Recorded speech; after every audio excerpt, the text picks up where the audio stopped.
예, 저희 머니투데이 방송 개국 11주년을 맞아서 특집 시간을 마련했습니다. 남은 올해 투자 전략은 어떻게 세워야 될지, 특히 저평가된 종목들에 대한 옥석 가리기 방법에 대해서, 그리고 그 종목들에 대해서 이야기 나눠보도록 하겠습니다. VIP 자산운용의 최준철 대표와 함께합니다. 어서 오십시오. 네, 반갑습니다. 안녕하십니까. 먼저 구체적인 전략을 세워보기 전에 시장 한번 되돌아봤으면 좋겠는데요. 최근 들어서 6월에는 참 힘들다. 7월 됐더니 더 힘들었고, 네. 8월 되니까 더 힘드네 하다가 이제 9월에 약간 지금 올라온 상황인데, 올 한 해 시장 대표님께서는 좀 어떻게 보셨어요? 위기라는 단어들을 많이 좀 쓰고 계신 것 같은데요. 사실 10년 전에 금융위기하고 비할 바는 아닌 것 같습니다. 네. 다만 이제 성격과 원인에서 차이가 좀 있다고 할 수가 있겠는데요. 일단 성격적인 면에서는 금융위기 때가 두 기 중 한 번에 확 무너지는, 그렇게 해서 힘들었던 시기였다고 한다면, 지금은 둑 여기저기서 약간 구멍이 좀 나서 네. 좀 구멍을 막느라고 정책 관련자들도, 그리고 시장 참여자들도 좀 정신이 없는 그런 성격의 차이가 좀 있는 것 같고요. 원인에서 좀 차이가 있는 건, 금융위기가 이제 월스트리트, 그러니까 금융 쪽이 문제가 생기면서 이제 메인스트리트, 그러니까 직접 이제 제조하거나 생산하는 기업에 영향을 줬다고 하면, 지금은 좀 반대 상황인 것 같습니다. 실물 경제가 어려운 메인스트리트가 월스트리트에 영향을 주면서 예. 우려가 거꾸로 확산되는, 그래서 힘들고 사실 정신이 없고 위기라고 할 만한 부분들이 있습니다만은, 사실은 그때하고는 많이 좀 다른 방향 자체가 좀 다르다라고 볼 수가 있겠고요. 그런 것들이 좀 내내 지속이 되다 보니까 다들 힘들고 또 걱정이 되는 건, 이게 또 만성으로 가는 거 아닌가, 예. 이런 거에 대한 걱정이 다들 좀 마음을 힘들게 하는 그런 요인인 것 같습니다. 무너진 건 아니고 구멍이 생긴 거라고 표현을 해주셨는데, 그러면 그 표현을 빌려서 지금 이제 9월에 약간 올라오다 보니까 두 갈래로 좀 전문가들의 의견이 나뉩니다. 네. 그러니까 구멍이 앞으로 더 커질 거야. 한번 구멍이 났으니라고 생각하는 사람도 있고, 이제 구멍 거의 다 막았어. 조금 더 추가 상승할 거야라고 생각하는 전문가들이 있는데, 네. 어느 쪽 바라보십니까? 일단 자산 시장이라고 하는 거는 실물 경기하고는 조금은 결국에는 그걸 쫓아가지만 차이가 있는 건, 주가가 어느 정도 그걸 반영했다고 하면은 추가적인 구멍이 그게 공포로 연결되거나 주가라고 연결이 반드시 되지는 않는 그런 부분에 차이가 있습니다. 예. 그러니까 하방으로 보면은 전반적으로 밸류에이션이 싸고, 사실 12년간 기업들은 돈을 꾸준히 벌어왔지만 시장은 박스권에 갇혀 있다 보니까 밸류에이션이라는 하단은 지지가 돼 있습니다만은, 또 위로 보기에는 구멍을 막느라고 정신없이 이제 금리 인하도 하고 경기 부양책도 쓰고 그런 노력들은 가상하지만, 과연 저게 근원적인 효과가 있을까라고 하는 의구심을 완전히 떨치기 힘들어서 위로 또 보기에는 어려운 부분이 있습니다. 근데 이제 구멍 중에서도 이제 제일 큰 구멍이라고 하면 역시 이제 미중 무역 분쟁일 텐데요. 예. 미중 무역 분쟁이 해결이 됐다, 그리고 어느 정도는 시장 기대 이상의 문제 해결의 조짐이 보인다라고 하면은, 어떤 다른 구멍보다도 더 이 구멍이 막힘으로써 나올 수 있는 상승은 기대를 해볼 수 있을 것 같습니다. 한마디로 미중 무역 분쟁이 해결되면 위로 올라갈 수 있지만, 그렇지 않으면은 박스권에 갇힐 수밖에 없는, 그것이 냉정하게 봤을 때 현실인 것 같습니다. 이 질문이 얼마나 의미 있을지는 모르겠습니다만 궁금해서 여쭤보겠습니다. 그러면 이제 10월에 있을 미중 고위급 무역 협상에서 스몰딜 얘기하는 사람도 있고, 아예 노딜이 될 거다라고 예측하는 사람도 있는데, 대표님께서는 어떤 뷰 갖고 계세요? 이게 이제 정치 문제이기 때문에 양자 간의 이해관계가 어떤 상황인지를 좀 봐야 될 텐데요. 예. 중국은 실제로 경제 부분에서 좀 곤란한 여러 상황들이 이 제재로 인해서 이어지고 있는 상황이고요. 미국은 어느 정도 정책에 공을 좀 가져가야 되는, 그러니까 이게 장기전을 끌고 가서 좋을 게 없기 때문에 어느 정도는 정치적 공적을 만들어줄 수 있는 스몰딜 정도는 가지고, 서로 간에 좀 중국은 체면을 살리고, 이제 미국 트럼프죠. 트럼프 대통령은 자기 어느 정도 공과를 좀 자랑할 수 있는 그 정도는 진행을 해야 되는 상황까지 이미 온 것이 아닌가 해서, 저는 약간 그래도 최악의 상황으로 예. 끌고 갈 그런 노딜 협상이 될 거라고 보지는 않고 있습니다. 예. 트럼프 대통령도 재선하기 위해서는 좀 급해 보이긴 하니까, 여기에 따라서 어느 정도 성과는 좀 나올 수도 있겠다라고 조심스럽게 한번 예견을 해보도록 하겠고요. 실적 얘기도 이어서 해보도록 하죠. 물론 증시 전문가와 경제 전문가의 시간차는 약간 있긴 합니다만은, 그래도 하반기에 저점 찍고 좀 그래도 연말 그리고 내년 초 좀 위로 올라갈 수 있지 않겠냐라는 공통적인 시간이 있는 것 같은데, 대표님께서는 실적과 관련해서는 어떻게 보세요? 역시 여기에서도 미중 무역 분쟁을 얘기를 안 할 수가 없는데요. 작년에는 미중 무역 분쟁이 좀 뉴스에 가까웠습니다. 네. 실제로는 기업들이 체감할 수 없는 이슈였다고 하면 올해는 그것이 실제로 실적에 영향을 주는 요인으로 작용을 하고 있어서 올해 실적이 좋기가 여러모로 어려웠고요. 특히 우리나라는 경기 순환 종목들이 많기 때문에 이제 수요가 부진하게 되면 어쩔 수 없이 실적이 잘 나오기가 힘든 그런 구조적인 모양새를 가지고 있는 것 또한 올해 전반적으로 대한민국 기업들의 실적이 좀 부진하다라고 얘기할 수밖에 없는 그런 상황으로 가게 된 것 같습니다. 이제 다만 베이스가 많이 낮아졌습니다. 이제 기대치도 많이 낮아졌고요. 이미 한 차례 이제 기대감이 많이 꺼져 있는 상태라서 여기서 더 실적이 더 안 좋게 나온다고 해서 하방으로 가기에는 그 정도의 단계는 아닌 것 같고요. 실제로 그럼 실적이 올라오려면 이 역시도 좀 미중 무역 분쟁이 해결 조짐을 보여야 밀어놨던 투자들도 다시 이제 집행을 하고 지금은 어떻게 될지 모르는데 기업들이 함부로 지금 투자를 할 수 있는 그런 상황이 아닙니다.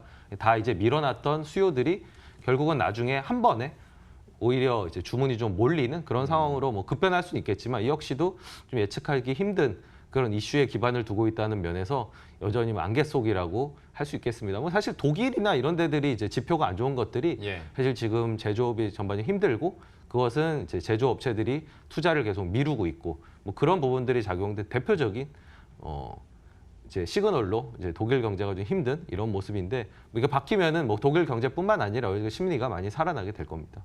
참 어떤 질문을 드려도 변수는 그 미중 무역 전쟁에 있다 보니까 참 이게 어떻게 되는지도 계속 지켜봐야 될 것 같은데요. 그러면 앞에서 저희가 예고를 해드렸던 옥석 가리는 시간, 그러니까 전략적인 측면에서 조금 더 이야기를 나눠보도록 하겠습니다.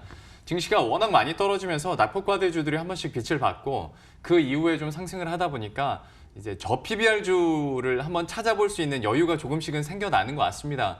이들 종목군에 대한 현재 구간에서의 매수 전략은 좀 어떻게 바라보십니까? 조금 시간을 길게 늘려서 보면 이 가치주와 성장주, 사실 저PBR이라고 하는 것도 가치주의 이제 대표적인 그런 이제 지표로서 저평가됐다라고 볼 수 있는 그런 부분들인데요. 이게 이제 지난 12년간 우리나라뿐만 아니라 미국에서도 이 격차가 굉장히 많이 벌어졌습니다. 한마디로 성장주로의 쏠림 현상이 굉장히 오랫동안 지속이 됐고요. 지금 그 폭이 거의 사상 최대치에 이를 정도로 스타일의 쏠림 현상이 있는 상황입니다. 문제는 이 쏠림 현상이 이제 가치주 쪽으로 오기 위해서는 어떤 문제들이 해결돼야 되는가 이제 이런 것들이 좀 고민을 해봐야 되는 부분일 텐데요. 일단 첫 번째로는 어느 경우에든지 간에 실적이 좋다면 그게 저평가와 맞물려서 빠르게 개별적인 그런 리레이팅을 가져올 수가 있겠고요. 그리고 전반적인 부분, 조금 시간을 당겨서 본다고 하면은 이 역시도 좀 미중 무역 분쟁이 좀 해소가 되면서 중국이라든지 그리고 전반적인 어떤 기초 소재에 대한 수요가 살아나고 아무래도 저PBR 종목 중에는 자산을 많이 가진 기업도 있지만 경기 순환 종목이 좀 많은 편입니다. 철강, 화학, 조선, 심지어 지금 반도체도 사실은 약간 저PBR의 그런 구간으로 들어갔는데요.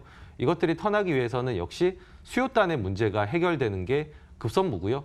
근데 이게 많은 양의 어떤 호재를 필요로 하는 게 아니라 사실 저PBR주의 매력이라고 하는 건 조금이라도 좋을 만한 기미가 보인다면 결국에 그 미중 무역 분쟁의 이슈가 해결되면 다 좋겠죠. 시장 전반이 다 좋을 겁니다. 가치주뿐만 아니라 성장주도 좋을 텐데 이제 이 경우 현재 상황에서는 사실 가치주가 먼저 치고 나갈 가능성이 여러모로 좀 그런 구비가 된 상황, 너무 이제 눌려 있기 때문에 살짝만 힘을 빼도 팍 하고 튀어오르는 그런 상황이 전개될 수 있습니다. 불확실성이 사라졌을 때 올라갈 수 있는 폭은 그만큼 많긴 합니다만은 이거를 우리가 예단할 수는 없는 노릇이고 하다 보면 이제 수치상으로 얘기할 때 옛날처럼 PBR 한 배 이하면 무조건 매수하는 시대도 이제는 아니고 하다 보니 그러면 어떤 조건을 가지고 저 PBR주를 접근할 수 있을까? 기준이 있을까요? 여러 가지 이제 저평가 지표 PBR뿐만 아니라 PER 그리고 성장을 하면서 PER을 떨어뜨리는 그런 그 종류들도 있을 거고요. 근데 저는 가장 쉽게 판별할 수 있는 부분들 그리고 가장 직관적인 거는 이제 고배당주, 그 배당 수익률이 높은 종목이 이제 저평가이면서도 그리고 그 기업의 현금 흐름 창출 능력이라든지 주주에 대한 태도라든지 여러모로 알려주는 굉장히 단순하게 판단해 볼 수 있는 지표입니다. 그다음에 예를 들면 당도가 높은 과일을 고르는 법, 육질이 좋은 고기를 고르는 법 이렇게 전문가들한테 물어보면 한두 마디로 얘기해 줄 수는 없지만 팁들 있잖아요. 껍질을 보고 판단을 해라, 색깔을 보고 판단하라처럼 지금 배당 수익률이 좀 높은 종목들 저평가돼 있으면서도 그리고 현재 상황에 좀 잘 들어맞는 그런 저평가 주식이라고 생각을 합니다. 그러니까 그동안 이제 기업들의 주주에 대한 태도들은 계속 좋은 방향으로 왔습니다. 아마 주주 정책이 좋은 방향, 배당이 좀 증액되는 방향으로 왔고요. 그러면서 주가는 거꾸로 갔으니까 뭐 분모와 분자를 간단하게 산술해 보시면 배당 수익률이 높은 종목들이 이제 꽤 많이 생기게 됐습니다. 4% 넘는 종목들 많이 이제 발굴을 할 수 있는 그런 상황이고요. 그래서 이런 고배당주가 또 금리 인하기에 보통 좀 조명을 받는 경우들이 있습니다. 네.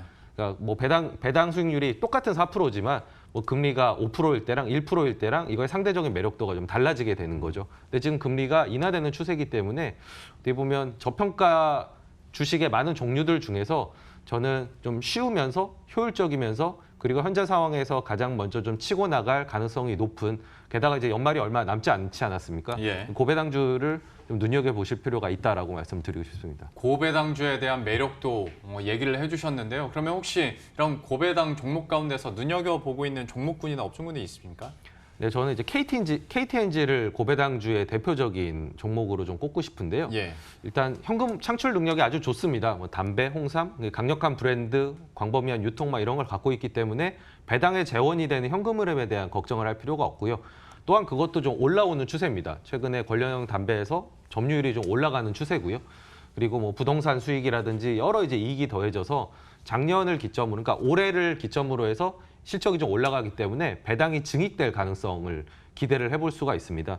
배당 수익률이 뭐 저희 추측으로는 한 4% 정도 나올 거라고 지금 보고 있는데요. 예.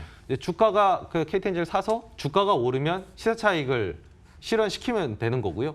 그리고 주가가 안 오르면은 4% 배당 수익률을 뭐 받으면 되는 거고요. 이제 한 몇 개월만 기다리면은 배당이 나옵니다. 그리고 주가가 빠지게 되면은 뭐 좀 더 여유 자금으로 좀 더 사면 배당 수익률이 4%가 아니라 뭐 4.2%, 4.5% 이렇게 올라간 배당 수익률에서 단가를 낮추면서 살 수 있으니까 사실 어떤 경우를 보더라도 이 선택의 대상이 좋은 배당주라면은 저는 고배당 전략은 질 수 없는 그런 전략이라고 생각합니다. 고배당 전략으로 KTNG 또 소개를 해주셨어요. 이 종목도 저희가 관심 있게 계속 눈여겨보도록 하겠습니다. 그리고 또 한 가지 측면에서 질문을 드려보자면 그 VF 자산운용이 해외 투자를 또 열심히 하고 계셔서 해외 지사도 있고 네. 중국 투자 활발히 하고 계시다고 해서 제가 추가로 한번 질문을 드려보자면 물론 미중 무역 분쟁의 당사자긴 합니다만은 그래도 중국 정부 입장에서도 워낙 매수가 크니까 이걸 어떻게 해보려고 지금 노력을 하고 있지 않습니까? 네. 그러면 이걸 이용한 투자 전략도 있지 않을까 싶어서요. 네, 저희가 뭐 중국의 뭐 션전과 홍콩에다가 오피스를 두고 열심히 리서치를 하고 있긴 한데 뭐 많은 분들이 기대하시는 대로 뭐 중국이 아주 좋은 시장, 뭐 이제 뜰 시장이라서 투자를 한다기보다는 저희가 바텀업 플레이어, 개별 종목을 분석해서 판단을 하는 바텀업 플레이어로서 매력적인 요인들이 몇 가지 있기 때문입니다. 일단 첫 번째는 고를 수 있는 종목들이 많고요. 예. 그리고 그 종목들, 특히나 저희는 이제 내수 독점력을 가진 종목들을 좋아하는데 시장이 아무래도 크다 보니까 한번 발동이 걸리면은 오랫동안 성장할 수 있는 그런 큰 시장이라는 매력이 있습니다. 그리고 중국은 뭐 우리나라보다도 훨씬 투기적인 시장입니다. 투기적이란 말은 이제 가치와 가격의 괴리가 발생할 확률 그리고 그 폭이 굉장히 클 수 있다는 얘기이기 때문에 리서치를 잘하고 종목을 잘 고르고 용기 있는 역발상 전략을 펼치면 수익을 거둘 수 있는 시장이기 때문에 투자를 하는 거지 사실 뭐 시장 자체가 매우 좋다. 이제 이 시장이 드디어 턴어라운드를 할 거다. 이런 관점에서 접근을 하는 거는 아닙니다. 예. 근데 이제 그런 관점에서 보면은 사실 매력이 떨어질 수 있는 게 현 상황인데요. 사실 한국과 마찬가지로 거의 대외적인 이슈, 뭐 트럼프가 어떤 트윗을 올렸거나 중국에 대한 제재를 가하면 뭐 시장이 좀 빠지고 결과적으로서 시장이 좀 잘 가지 못하는 그런 답답한 현상을 보이고 있어서 시장 전체로 접근하시는 분들에게 지금 좋은 투자처냐라고 하면은 뭐 그건 아니고 다른 시장을 보시는 게 맞고요. 아마 바텀업으로 저희처럼 접근을 한다면 뭐 숨어 있는 진주들이 진주 값이 아닌 아주 싼 값에 또 퍼져 있는 그런 상황들이 또 최근에 하락장이 만들어낸 결과라고 할 수 있습니다. 열심히 리서치를 하시는 그 노력을 저희가 잠깐 좀 얻어가 보도록 하자면 예. 혹시 요즘에 그러면 눈여겨보고 있는 중국 기업이 있습니까? 네, 저희가 장기적으로 수요를 좀 좋게 보는 부분이 이제 헬스케어 산업입니다. 중국도 예. 마찬가지로 노령화가 진행이 되고 있고 제대로 이제 치료를 못 받던 분들이 경제 수준의 향상과 더불어서 치료를 받는 그리고 치료의 범위가 확대되는 뭐 수요에 대해서는 뭐 의심할 여지가 없는 상황인데요. 저희도 겪었듯이 거기도 마찬가지로 이제 약 때문에 나가는 재정 지출을 줄이기 위해서 또 많은 규제들과 그리고 많은 또 프레셔를 가하고 있는 게 현 상황입니다. 그래서 수요는 좋지만 현재 약간 우려가 있고 그래서 주가가 좀 눌려 있는 상황이기 때문에 여기서 이제 옥석을 가리면은 좋은 회사를 찾아낼 수 있는 2000년대 초반에 우리나라도 이제 비슷한 상황이었는데 외국인 투자자들이 와서 이제 중소형 제약주들 싼 것들 많이 이제 담아가지고 이제 크게 수익을 보고 나갔던 그런 경험이 있는데 이제 이거를 지금 과거의 경험을 활용해서 중국에서도 좀 재현해 볼 수 있지 않을까라고 해서 그쪽 중소형 제약사들에 대해서 많이 접근을 하고 있고요. 뭐 대표적으로는 이제 차이나 아이소톱이라는 회사가 있는데요. 이 회사는 그 원자력 동위원소를 가지고 조영제, 그러니까 저희가 뭐 CT나 MRI나 이런 걸 찍을 때 혈관에 넣어서 이제 잘 체크가 될 수 있도록 예. 하는 그런 약을 만드는 곳입니다. 근데 중국도 마찬가지로 이제 예방에 초점을 두고 건강검진 수요가 늘어나고 있습니다. 그리고 그 검진하는 기계들도 우리나라처럼 계속 도입이 되고 있기 때문에 그 수요가 증가할수록 이 조영제는 늘어날 수밖에 없는 수요에 대해서 걱정을 할 필요가 없고요.